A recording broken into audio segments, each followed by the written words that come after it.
Maligayang pagbabalik mga kasolid, final face-off, Casimiro kontra Oguni. Casimiro pinagkaguluhan na ang tangkad pala nitong kanyang karabang si Oguni.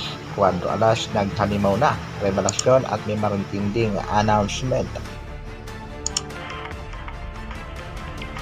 Para sa ating unang balita mga kasolid, bakbakan sa super middleweight, kasado na nga. Super middleweight superstar David Benavidez battles unbeaten 2 division champion Demetrius Andrade in Showtime sa November 25 nga kanilang bakbagan sa Las Vegas. Itong si David Benavidez Jr. Ay may tangkad na 6'2" at meron ding reach na 74.5. Samantalang ito namang si Demetrius Andrade ay may tangkad na 6'footer, meron ding reach na 73.5. Pagdating naman sa kartada, parehas unbeaten David Benavidez 27 23 knockouts, Andrade 32 and 19 knockout. Isang napakagandang bakbakan nga itong mga kasolid ating antabayanan. Samantala MP Promotion President Sean Gibbons, confident nga talaga na makukuha ng ating kababayang si Marlon The Nightmare Tapales ang panalo at magiging kauna-unahang Pinoy na undisputed kontra sa pinagmamalaki at pangbato ng bansang Japan ang tinaguriang Japanese Monster Naoya Inoue. Marami namang mga Pinoy boxing fans ang nagsasabing hindi mananalo ang ating kababayan. Suportahan lang natin ang laban ng ating pangbatong si Tapales.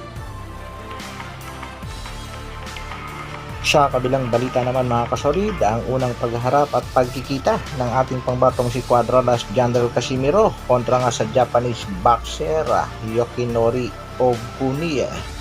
Mas hamak na mas mahaba at mas matangkad itong si Oguni dahil meron tong height na 5'7.5" at may reach na 69.5 inches. Samantalang ang ating pangbatong si Cuadro-Las Jandel Casimiro ay may tangkad na 5'4 inches, 64 ang reach. Pagdating naman sa kartada, Jandel Casimiro 33-4, 22 knockout, samantalang si Oguni 21-2, 8 knockouts.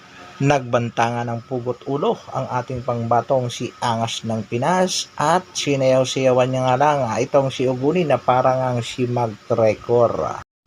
Dito nga gaganapin ang bakbakan sa Ariake Arena, napakaluwang mga kasolid. At pagdating naman sa weigh-in na ginanap kanina, medyo confidential nga at hindi mo na inilabas ang timbang. Ang makikita lang natin dito mga kasolid ay itong si Vince Paras. Tapos na nga ang weigh-in at kasalukuyan na kumakain na. Sa kasalukuyan din ay ongoing pa ang press conference na ginaganap dito sa venue. Good luck sa ating nag-iisang Angas ng Pinas, Cuadro-Las Jandel Casimiro. At antay-antay lang kayo sa mga latest update pa ng kaganapan dito sa weigh-in at press con ng bakbakang Casimiro at Oguni. Hanggang dito na lang muna mga kasolid. Isang like naman dyan at sa mga bago, pasubscribe naman ang aking munting channel. Maraming salamat. Mabuhay.